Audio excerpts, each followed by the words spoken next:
Majelis Dewan Pengawas telah mengakhiri persidangan dengan membacakan putusan terhadap dugaan pelanggaran kode etik yang kebetulan dilakukan oleh pimpinan KPK Saudara Nurul Gufron. Persidangan perkara ini sempat terhenti, yaitu pada bulan Mei yang lalu. Jadi cukup lama perkara ini berlangsung, ya, karena di bulan Mei terjadi penundaan, seperti dibantar gitu kalau tahanan, ya, oleh Pengadilan Tata Usaha Negara, karena yang bersangkutan menggugat Dewan Pengawas ke Pengadilan Tata Usaha Negara dengan menyatakan Dewan Pengawas melakukan perbuatan tindakan pemerintahan yang salah, termasuk juga menyalahgunakan kewenangan. Begitu. Sehingga meminta kepada Pengadilan Tun supaya sidang ditunda. Nah, lucunya pengadilan membenarkan, mengabulkan maksud saya. Mengabulkan dengan mengeluarkan penetapan. Penetapannya memerintahkan Dewan Pengawas untuk menunda persidangan ini. Maka dalam rangka menghormati penetapan tersebut, Dewan Pengawas telah memutuskan kita ikuti tunda persidangan. Itu terjadi di tanggal 20 Mei pada saat sudah mau membacakan putusan, datang penetapan itu. Makanya orang banyak bertanya-tanya, kenapa Dewasnya mundur? Kita menghormati, kita tidak mau melanggar hukum. Ya, memang kita tidak sependapat dengan Pengadilan Tata Usaha Negara. Kok pengadilan membuat penetapan penundaan, tapi kita harus hormati. Ya, oleh karena itulah kita tunda. Nah, kemarin tanggal 3 sudah diputus perkara itu, di mana penundaannya sudah dicabut. Oleh karena itu, tanggal 6 ada proses 3 hari, karena memanggil orang harus 3 hari. Jadi minimal. Jadi tanggal 6 lah kami lakukan persidangan ini. Kita bersyukur persidangan sudah selesai, tugas Dewas sudah selesai untuk perkara dugaan pelanggaran etik yang dilakukan oleh Saudara Gufron.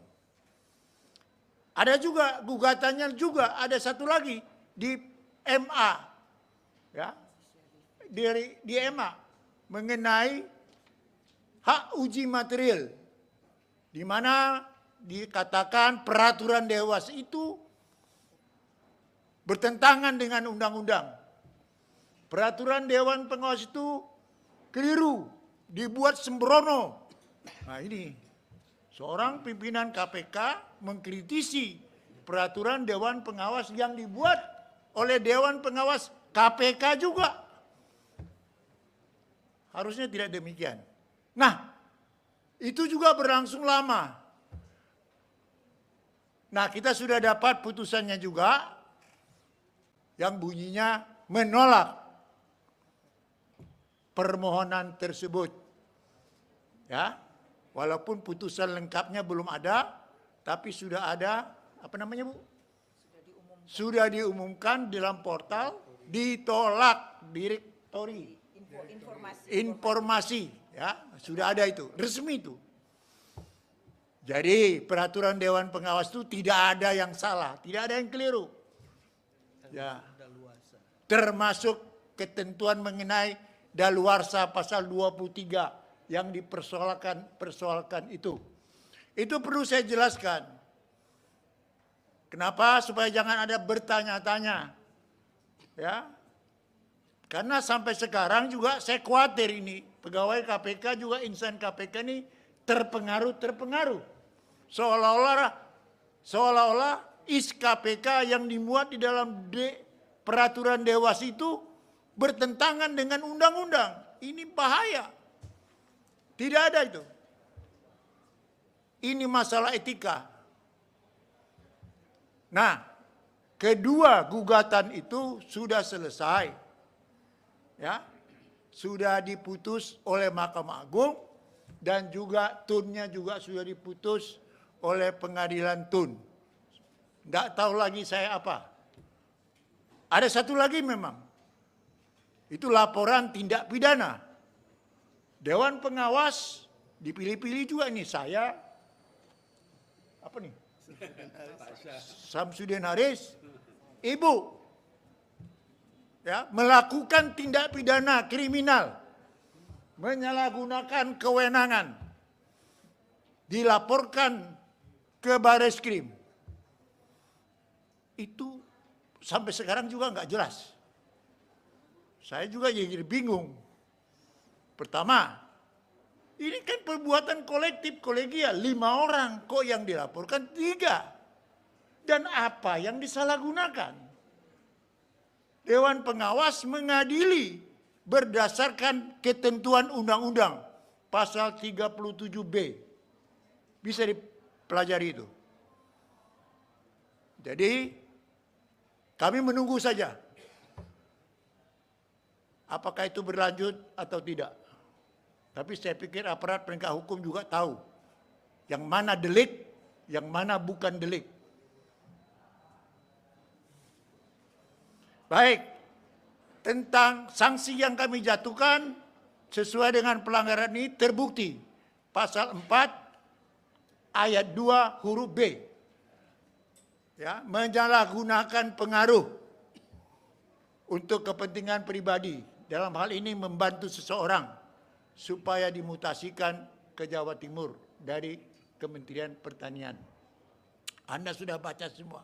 Sanksinya kita jatuhkan sanksi sedang. Secara musyawarah kami berpendapat bahwa dampak yang ditimbulkan baru terbatas kepada dampak negatif bagi KPK. Menurunkan citra KPK. Karena berat ringannya sanksi itu tergantung daripada dampak yang ditimbulkan. Dalam hal ini dampaknya masih terbatas kepada menurunnya citra institusi KPK. Belum sampai ke tingkat merugikan pemerintah. Sehingga tidak bisa dijatuhkan hukuman yang lebih berat daripada hukuman sanksi sedang. Mengenai apa itu sanksi sedang, sudah kami sampaikan juga tadi, bahwa sanksi itu berupa teguran tertulis dan disertai dengan pemotongan penghasilan selama sebanyak 20% selama 6 bulan. Bukan gaji, penghasilan. Karena putusan yang dulu keliru sudah kita perbaiki, bukan gaji sekarang, tetapi penghasilan 20%. Nah, saya rasa demikian.